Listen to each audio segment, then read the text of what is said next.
The Democrat and Republic matter when it becomes to the law because everybody has agreed on it. Right now we're breaking the law. This is an unsanctioned. No peace. No peace. No peace. If a cop were to arrest me, I would kneel down and admit to it.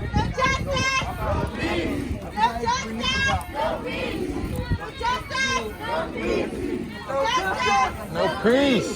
No justice! No justice! No peace! No justice! No peace! No justice! I no justice! Repeat that. I'm hard of hearing. No peace! No peace!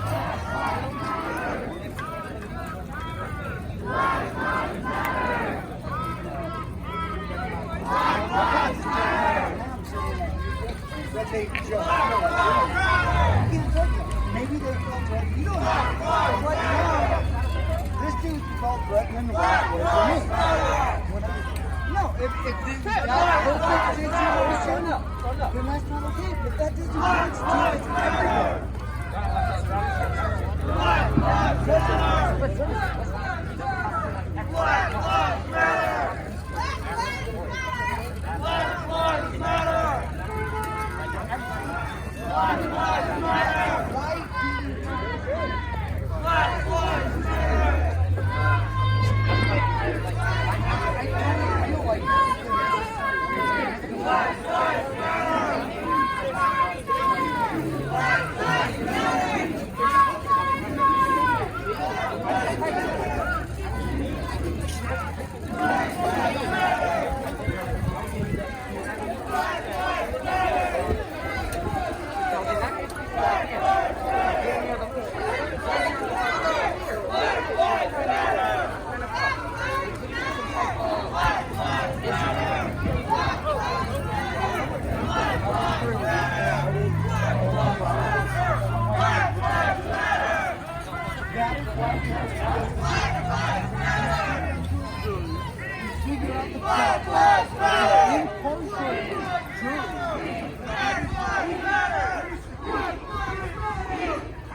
Oh man, I need one of those.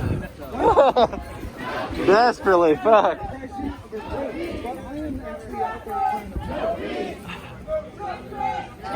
You're not white.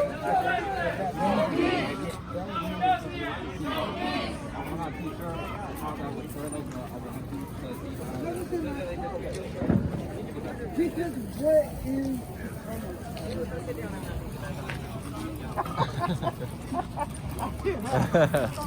Same here.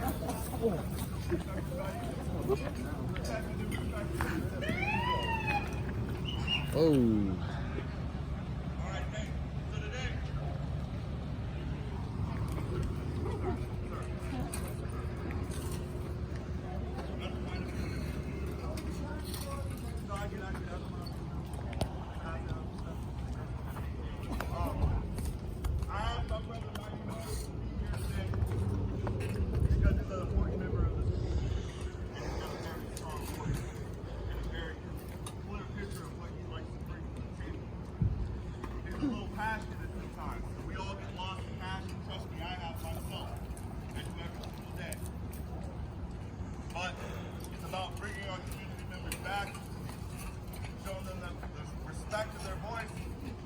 Hearing them out, and making sure we're protecting our community as a whole. All right? With that being said, I want to give the floor open to my brother, Mighty Mo.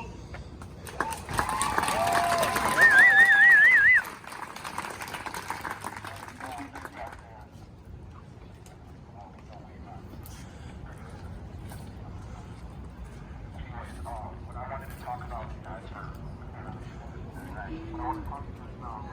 can you hear me back there? Yeah. What I wanted to talk to you guys about today.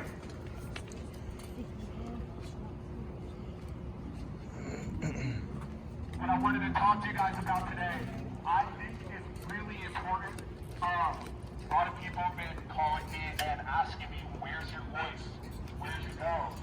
And I met with the Black Panthers and they told me that the most important thing that they think I can do was let a vision come to be unique because they saw a lot of static in Springfield and Eugene, a lot of different organizations in a big power struggle. And he told me not to get involved with the power struggle instead, come up with a solution, a real solution. So what I wanted to talk about today might not be popular with the media, but that's the point right now. And I hope you guys get this. What I'm trying to say real quick. I need to speed this up. Every single one of you might have seen online today people saying, don't come today, right? Put your fist up if you saw somebody say, don't come here today. They're going to do bad things. There's no medics. There's a medic right there. But, you know, that's why. That's why. Now, that's the power of the media right there. Now, let me get to the point, okay? It's accountability. You still showed up. Can you still hear me in the back? You still showed up. That's real accountability. If you're able to flip-flop because somebody posted, this isn't with Black unity, so I'm not going. What kind of supporter is that, right? You know? Now, back to the point. Accountability is this. I saw the media in Springfield and Eugene destroy a lot of people. You know, Isaiah, if you don't mind me talking about you a little bit. A lot of the leaders in town felt that we were being portrayed as villains. That's the power that the media has. And people ask me what I've been doing. What I've been doing is gardening. Not much of a villain, really. I grew some tomatoes, potatoes, tomatoes, you know? I forgot the word for that song. I'm not much of a villain. The point is, the media isn't accountable. So we can't really depend on that being the deciding factor because they're actually in control of. I don't want to say names. I didn't want to say names, but I feel like my point's not getting across. For instance, I'm just going to tell a story from the heart and screw it. If I get thrown under the bus for being real with everyone, then that's what's going to happen. Earlier A few weeks ago, I was running BLM, as you guys are aware, and the registered guard would show up every single day. And you would think that's great, right? But it's not. They would show up and be like, hey, what are you doing here? What's your name? Who's this? It's like, you know who I am. You know this is my daughter. You know that I'm what I'm doing. And I talked to them. I said, hey, you have the power. I see you back there. I was like, you have the power. You're even a black reporter. I was like, you have the power, not me. You know what I'm doing here. Where's your accountability? You're just here to get paychecks so you can drive a nice car? Or do you actually care? Why did you go to journalism school? That's a risky choice. Especially being black, that's a risky choice. You know, getting on TV. And this accountability that we're lacking. We're all showing up clapping. And that's great, but I still don't feel safe at my house. So I think what we need to do is start teaching accountability, and I think my time's up. Thank you.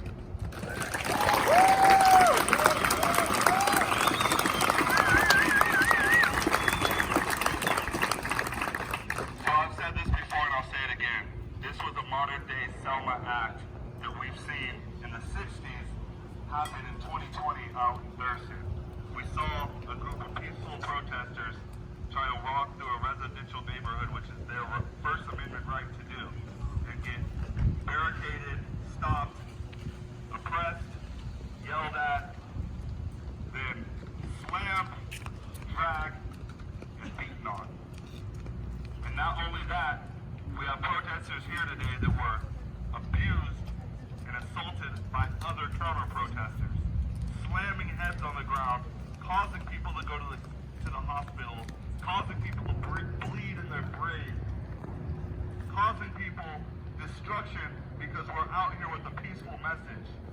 I don't remember the last time Black Unity, I'm not Black Unity, I'm Isaiah Wagner, just so you guys know, but I don't remember the last time Black Unity came out to Springfield and left with broken buildings, defaced property, or any of that sort. So where's your evidence to treat this protest group left this way?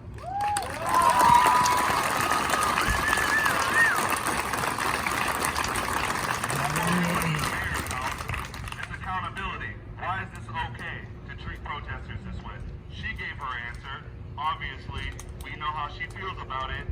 She's protected by the buddy system, so that's where she's going to play into her base, just like Trump would. We're not going to expect anything less. But, like I said, we have to have a peaceful message.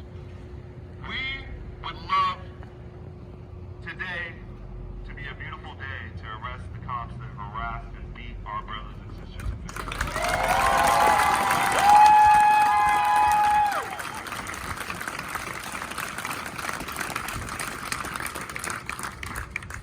If our protesters that were out there peaceful, and some of them young, some of them older, some of them of color, some of them of lighter color, of vanilla and chocolate brothers and sisters. What they will experience, me being held accountable back in 2013 for an assault charge, which was a male-on-male crime at a basketball court. Let me give you a little insight of what happened to me really quickly. We had a basketball altercation playing at the U of O rec. 2 male. My dad, who's in this crowd, who you won't believe is my dad, but you see it in my flip flop. Yeah, I don't know what you're at, but I know. Oh, there you go. He's got the green shirt on. Look at this. Yeah, right here.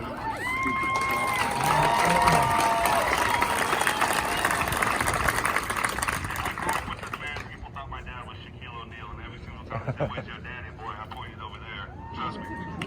They were just as disappointed as yours now. No, it's all love. It's all love. Anywho, but that being said, I was taught that if you don't start a fight, you finish it. I had hands put on me. I finished the fight the only way I know how to. I got too aggressive. I broke this individual's jaw, and I was held accountable to pay this individual back $18,000. Now, I worked every single day, and I paid every single penny back before I received any type of community donation for my medical funds. I paid my debt back to society. And you know who had to bear that grunt? This lady right there. My own daughter. Why daddy doesn't have enough money to put food on the table and he needs to leave shoulders of a strong black woman to help our family succeed. It's women like that of color that help our brothers in this society. Alright? I wouldn't be here if I didn't have that.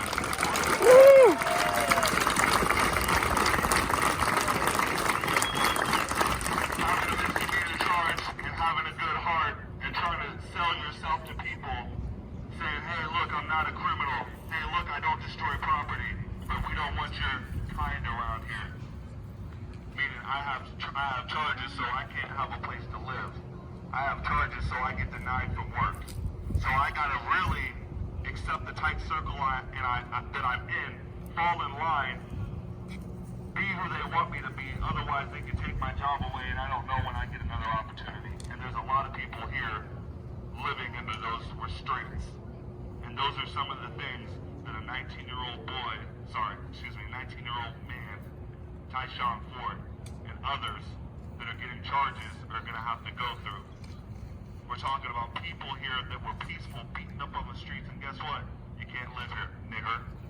Yeah, I said it. You can't work here, nigger. And I hope that offends you, because that's how they treat us. That's just the brutal truth of it. We don't get a pot to piss in. We have no real rehabilitation. Is a fantasy and a myth. They don't want you to be in your society and work and be paying your debts to society. So it's important that they drop these charges and they hold these police officers who aren't police officers disguised as villains to beat up on our brothers and sisters of vanilla or chocolate. We need these people held accountable. Today is a beautiful day to do that. Springfield Police Department.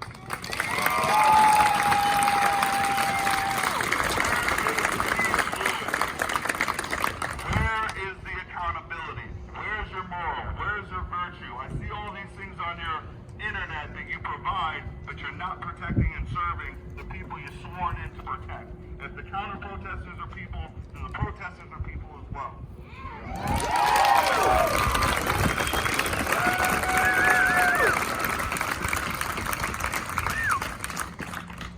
Alrighty, with that being said, I'll have my brother Mike. Alright everyone, I'm going to be very quick. I want to point out, I know there's a VOB last night. Okay, you felt a little louder. Can you guys hear me back there? Yeah. Okay, so shout out. I know that you had, a couple of sucker punches last night? Okay, you made it through. There's a few of us. We had a dude with a machete blocking my SUV. Oh, you know what? I didn't have to move my firearm. I actually remained level-headed.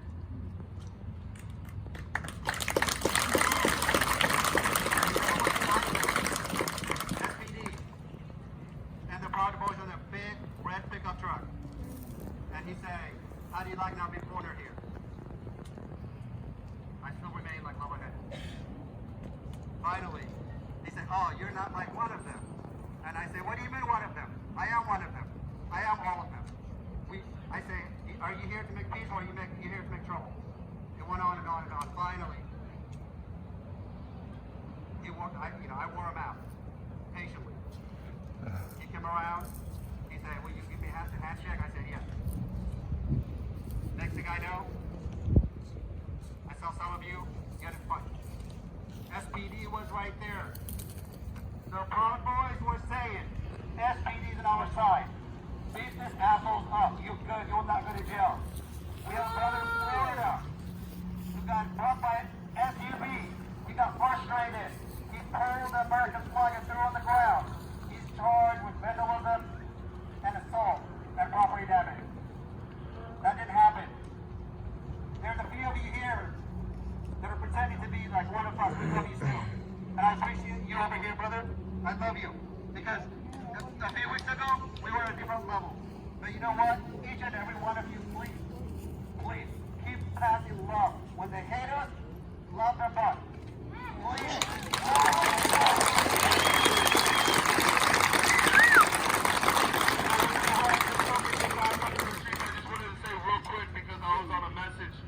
Zoom message meeting this morning with some county officials and the NAACP and the ACLU, and the message is, please go to the ACLU website or NAACP website. Fill out an incident report if you were there or if you witnessed something with your eyes. They have a blanket of protection and have been in this country for years, and they're willing to help out Black unity. They're willing to help out white people. They're willing to help out anybody. It's all about the protection of the people that are out here fighting for rights. They're willing to help you, and they need people to fill out these incident reports so they can have their top lawyers do these cases pro bono to help our communities out. So please, if you're not here tonight and you're streaming live, ACLU or NAACP, there is a area you can fill out an incident report. I know it sounds very police and very school, incident report, but fill it out so we can actually get some accountability, because you know what? You know what? Black people say fuck it.